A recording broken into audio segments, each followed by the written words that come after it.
Welcome back to the deep dive. We've got some really thought-provoking material today. Yeah, looking forward to getting into it. We're going to tackle a concept that really stood out. It's one of those statements, simple on the surface, but when you dig in, wow. Definitely. It shifts your perspective. Our mission, then, is to unpack this single idea, look at its different angles, and see how it kind of pushes us to rethink things. That's good. So let's just state it clearly. From the sources, the core idea is this. The journey is the goal. Mm-hmm. Powerful phrase. The journey is the goal. It sounds nice, doesn't it? But it feels like a total flip from how we usually operate. It really does. We're so focused on the destination, the achievement. Right. Crossing the finish line, hitting the target. But this suggests, well, the real stuff isn't just waiting at the end. Exactly. It suggests the value is in the process itself, every single step. It's a bit like that old saying, but seeing it framed this way, it challenges the modern focus on, just outcomes. Absolutely. It's asking us to pause and think, where are we really putting our energy? What do we truly value? For you, our listener, who shared this, it obviously hit home. And figure out what it means to live this way. Okay, let's unpack it then. The journey is the goal. What does that actually mean for us day to day? Because honestly, we're wired for goals. We are. Get the job, finish the project, reach the milestone. That's supposed to be where the satisfaction is, right? That's the standard narrative, yeah. But what's fascinating, and what the material you shared really highlights, is how this ties directly into a fundamental truth.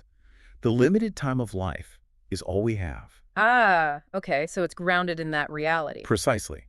It's not just some philosophical nice to have, it's the bedrock. Life is finite. That's the context for everything. That limited time, it's not just in the background. No, it is the canvas. Yeah. Every single moment, Yeah. every choice. It's all happening on this finite canvas. If we forget that, if we act like time is endless. Then the journey is the goal doesn't quite land, does it? Exactly. It loses its urgency, its meaning. It becomes about recognizing time is precious, non-renewable, so every moment counts, not just the big arrival moments. That really connects the dots. It brings this big, maybe scary idea of limited time right into our daily choices. And the source material makes this really interesting point about how the fleeting goals of achievement in life that we have may blind us of the fact. Yeah, that's crucial. How does that work? How do the very things we strive for, ambition, goals, actually stop us from seeing this bigger picture, the journey itself? It feels backward. It does feel backward, but it's such a common trap. We set these targets, promotion, money, finishing that thing, and they're useful, right? They give direction. Sure, they motivate us. But the problem comes when we fixate only on the endpoint. We become so laser-focused on getting there. That we forget to be here. You got it. We miss the actual process of living. It's like staring so hard at the X on the treasure map you don't even notice the jungle you're walking through. Or the people you're walking with. Or the person you're becoming along the way. Yeah. And the source suggests we often mistake these markers, these goals, for the purpose itself. Right. Think about it. You achieve something, you get that brief hit of satisfaction, and then what? Usually it's straight on to the next goal. Without really soaking in the present. Exactly. That's the blinding effect. The obsession with the future win diminishes the richness of now. Life becomes just a series of things to get done rather than something to be experienced. That hits home. Always chasing the next thing, hoping that will be the moment of arrival, of real happiness. Yeah. So, okay, if those achievements, those destinations aren't the true goal, then what is? According to this perspective, what's the real goal? The materials are pretty direct about this. The real goal, it says, must be to spend this time wisely. Spend time wisely. Okay. That's not saying don't have goals or don't try. Not at all. It's a shift in focus. A really profound one. From the external, what did I achieve? To the internal, how am I living? How am I consciously, intentionally using this limited time? Because time is the ultimate non-renewable resource, right? Yeah. Not money, not status. Right. So wisely isn't about like massive world-changing accomplishments necessarily. It's about the thoughtful, deliberate allocation of your moments across what truly matters. It's a deeper engagement with how you live. Spending time wisely. It sounds good, but it could feel a bit vague. Like, how do you actually do that? Well, thankfully, the sources give us some concrete pointers.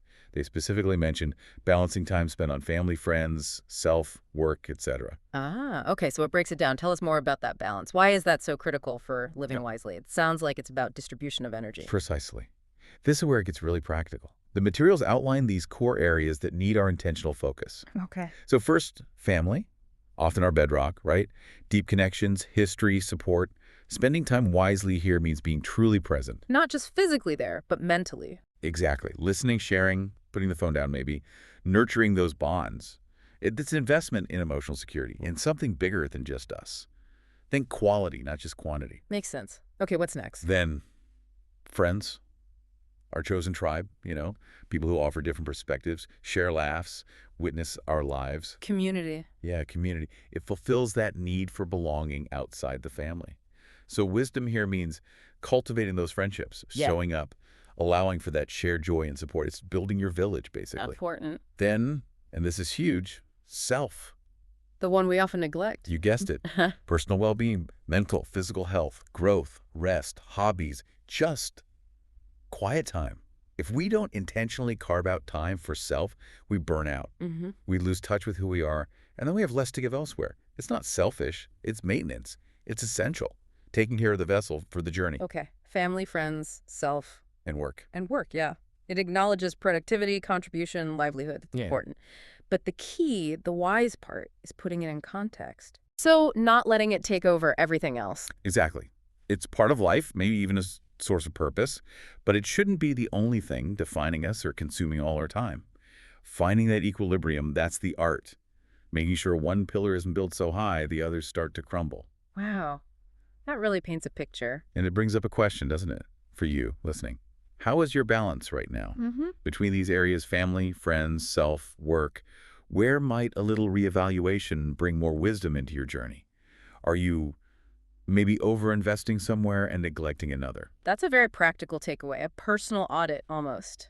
But I can hear someone thinking, what about my ambition, my goals? Does this mean we just stop trying? Not at all. That's a really important point. It's not about ditching ambition or goals. It's about reframing them. Exactly. Reframing their role. They become guideposts, maybe markers on the path, rather than the sole reason for taking the journey. They help shape the direction, sure. But the richness is in the walking, not just arriving at the marker. Precisely.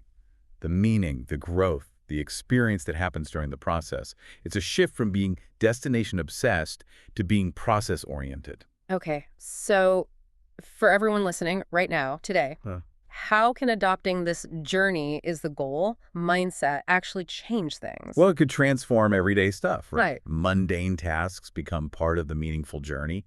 Interactions feel more significant. Because you're more present. Yeah, you're more present. You find value in the effort itself, not just the outcome. You start to see fulfillment not as some prize you win at the end, but as something you cultivate moment by moment through living intentionally, wisely. So wrapping up our deep dive here, the journey is the goal. Isn't just a nice phrase. It's a call to find meaning in the living. It suggests true fulfillment comes from consciously, wisely balancing our finite time across all these vital parts of life, family, friends, self-work, engaging fully with the process. And maybe consider this thought.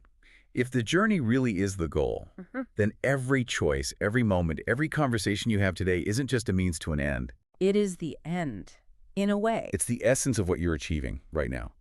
Happiness isn't postponed until some future victory. It's found, it's cultivated in the unfolding journey itself. Wow.